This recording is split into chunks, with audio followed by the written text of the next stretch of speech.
खबर सहरसा जिले के सिमरी बख्तियारपुर से है, जहां नगर परिषद क्षेत्र स्थित मुख्य बाजार निवासी स्वर्गीय नरेश मोदी के पुत्र रोहन उर्फ ऋतिक मोदी का शनिवार देर रात शव बरामद होने की घटना ने इलाके को झकझोर दिया है। इस संवेदनशील मामले को लेकर क्षेत्र काफी तूल पकड़ रहा है। हर व्यक्ति की जुबान पर ऋतिक मोदी का नाम आ रहा है। आखिर कब मृतक के आश्रितों को इंसाफ मिलेगा? मंगलवार सुबह महागठबंधन के नेता मृतक के आश्रितों से मिलने पहुंचे, जहां गठबंधन के नेताओं ने मिलकर संवेदना व्यक्त करते हुए कहा कि हम सभी महागठबंधन के परिवार ने एक साथ मिलकर सहरसा एसपी एवं बिहार के डीजीपी साहब से आग्रह करते हुए जल्द कार्रवाई की मांग की है। महागठबंधन के सभी नेता बारी बारी से मृतक के आश्रितों को इंसाफ दिलाने की मांग कर रहे हैं। आगे राजद नगर अध्यक्ष सुरेंद्र यादव सहित अन्य जनप्रतिनिधियों ने क्या कुछ कहा, इनकी बातों को सुने। रिपोर्ट चंदन पासवान। जो घटना है काफ़ी दुखद है और जब हम लोगों के जहन में ये घटना की जानकारी आई तो हम लोग यथाशीघ्र यहाँ पर आए थे। उस दिन भी आए और आज भी हम पीड़ित परिवार के साथ सभी महागठबंधन के लोग साथ हैं। और हम कहना चाहते हैं कि ये डबल इंजन की जो सरकार है, इस सरकार में कोई भी लोग सुरक्षित नहीं है। खास करके जो वैश्य वर्ग के लोग हैं, बनिया वर्ग के लोग हैं, काफ़ी पीड़ित है। आप देख रहे हैं कि आए दिन मुजफ्फरपुर में घटना हुई है, समस्तीपुर में घटना हुई है और कल दिन दहाड़े आप पटना जैसे शहर में मुख्यालय में एक ही परिवार के माँ, बेटी और पिता की हत्या कर दी गई। तो आज हम लोग भी देख रहे हैं कि वैश्य समाज के जो बेटा हैं, जो कमाने वाले थे, एक साधारण परिवार से आते थे, उनकी हत्या हो गई। और डबल इंजन की सरकार और प्रशासन मुखदर्शक बनी हुई है। हम लोग चाहते हैं कि यथाशीघ्र इस परिवार को न्याय मिले और ये जो प्रशासन आश्वासन दे रही है, आश्वासन से काम चलने वाला नहीं है। जो भी इस हत्या में दोषी हैं, उस दोषियों पर कठोर से कठोर कार्रवाई होनी चाहिए। अगर 48 घंटा बीत चुका है, अब 24 घंटा का आश्वासन प्रशासन की तरफ से दिया गया, इस 24 घंटा के अंदर दोषियों पर कार्रवाई नहीं होती है तो हम लोग जो महागठबंधन के सभी लोग हैं, सभी लोग उग्र आंदोलन करेंगे। हम चाहते हैं कि जो भी दोषी है, दूध का दूध और पानी का पानी होना चाहिए और पीड़ित परिवार को इंसाफ मिलना चाहिए। यह घटना तो दुखद है, दुखद चिंताजनक है और नाम छटाने की बात हो, मैं प्रशासन से कहूँगा कि दोषी बचे नहीं, निर्दोष फंसे नहीं और दोषी जो हैं उन पर कठोर कार्रवाई हो, तब कहलाएगा डबल इंजन और सुशासन का। अभी की दौर में हम देख रहे हैं, जिसके मुंह में बोल नहीं है, निर्दोष होते हैं, वही उसी पर पुलिस भी हमला करते हैं। आपसे पत्रकार साहब बातचीत हुआ था, यह है टोलबा कासिमपुर।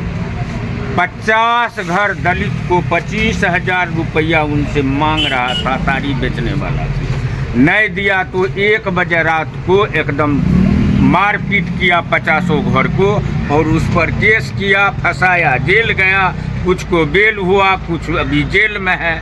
तो पुलिस तो गरीब जिसके मुंह में बोल नहीं है, अभय भाई बोले हैं कि दारू तारी के नाम पर अभी असूली चल रहा है, वो असूल रहे हैं। और प्रशासन अगर कहते हैं मुस्तैद हैं तो घटना क्यों हुआ? घटना हुआ है तो दोषी अभी तक जेल क्यों नहीं गया, गिरफ्तारी क्यों नहीं हुआ? तो मैं अंत में यही कहूँगा कि दोषी बचे नहीं,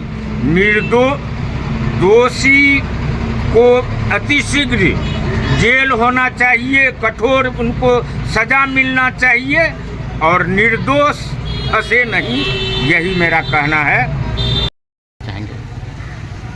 सब तो पीड़ित परिवार के प्रति तमाम महागठबंधन के सभी साथी का के प्रति संवेदना व्यक्त करते हैं कि जो घटना हुआ है बहुत दुखनीय और निंदनीय घटना है और इससे बड़ी तो घटना होती नहीं है।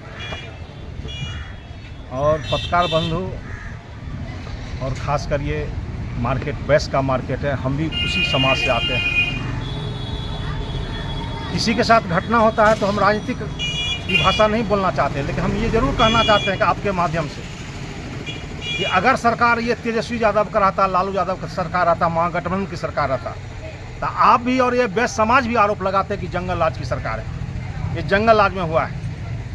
आप बताइए, 90 से लालू जी की सरकार है, हम भी उसी दल में हैं, कहीं न कहीं कोई पद पर थे। क्या इस बाज़ार में कोई घटना हुआ है? इस बाज़ार में कोई क्राइम हुआ है? कोई बोले मैं राजनीतिक से इस्तीफा दे दूंगा, मैं संन्यास ले दूंगा। लेकिन आज क्या हो रहा है? पूरा समाज के लोग, गत लोकसभा चुनाव हुआ है, पूरा समाज के लोग एनडीए को वोट दिए। मुझे कोई आपत्ति नहीं है, जहां जिनका मर्जी है, जहां जिनका स्वार्थ है, जहां जिनका सिंपैथी है, वोट दिए। कहाँ गया एमपी? कहाँ गया यहाँ का एमएलए? ये गरीब परिवार है, इसलिए कौन इंसाफ करेगा इस गरीब के साथ? आज 48 घंटा बीतने जा रहा है, पुलिस कहता है कि हम कार्रवाई। क्या कार्रवाई कर रहे हो? कार्रवाई बालू पर करोगे, दारू पर करोगे, जहां तुमको पैसा मिलता है। 48 घंटा बीतने जा रहा है, बाय नेम एक्यूज है, आप क्या कार्रवाई कर रहे हैं भाई?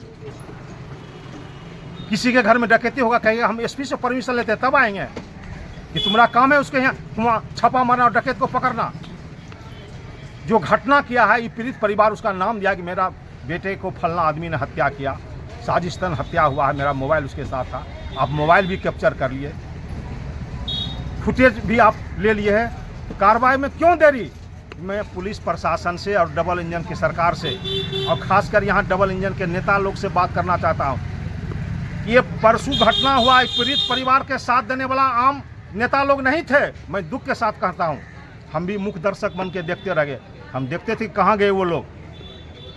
मैं यहाँ के आसपास के पड़ोसी को धन्यवाद देना चाहता कि अपना कर्मठ और पूरा क्रांतिकारी ताकत दिखाए, और पूरा महिला यहाँ बैठे हैं तब प्रशासन झुका है और प्रशासन आश्वासन दिया है कि हम कर रहे हैं। लेकिन प्रशासन से भी आगाह करके क्या कर रहे हैं? 48 घंटा बीत चुका है, आप करना क्या चाहते हैं? आप नहीं करना चाहते हैं। और डबल इंजन वाले नेता को भी कहना चाहते हैं और प्रशासन को भी, हम और 48 घंटा का समय देना चाहते हैं। उसके बाद नहीं होगा, इस परिवार के साथ महागठबंधन के सभी साथी हम पुनः धरना प्रदर्शन करेंगे और इनको न्याय की मांग करेंगे और इनके साथ न्याय दिलाएंगे। एसपी साहब, जो सहरसा के एसपी साहब हैं, जो बिहार के डीजीपी साहब हैं, उससे मेरा एक आग्रह है, विनती है, आपके ऐसे ऐसे कर्मचारी काम करते हैं जिसका जहां ड्यूटी रहता है वह ड्यूटी नहीं करता है और वह माफियागिरी करता है। कौन नहीं जानता है वह व्यक्ति माफिया है, भू माफिया भी वही व्यक्ति है और उसका कई अवैध तरीका से काम चल रहा है। मगर यहाँ के प्रशासन और यहाँ के जनता भी दोषी है। हम लोग जानते हैं, बोलते नहीं, आवाज़ नहीं बुलंद करते हैं। वह कितनों भी बड़े हो हत्यारा, हम लोग को एकदम हौसला बुलंद करके ऋतिक के साथ खड़ा होना चाहिए। यही मानवता को दर्शाता है। फिर मैं कह रहा हूँ डीजीपी साहब और सहरसा के एसपी को, अति शीघ्र आप ऐसे मुजरिम को जल्दी जेल के अंदर बिठाइए, नहीं तो महागठबंधन नहीं, मानवता कहता है पूरे बख्तियारपुर के एक एक व्यक्ति को पैर हाथ पकड़ के लाएंगे। इस बख्तियारपुर बाजार के रोड पर हम लोग आराम से आप बैठ जाएंगे, लेट जाएंगे। जब तक ऋतिक के परिवार को इंसाफ नहीं मिलेगा, मानवता कहता है हम लोग यहाँ से हिलने वाले नहीं है। हमारे बड़े भाई अभी के 24 घंटा का समय दिया है। अगर वह 24 घंटा में प्रशासन का रवैया अच्छा नहीं रहा तो फिर हम लोग धरना प्रदर्शन पर बिल्कुल बैठेंगे।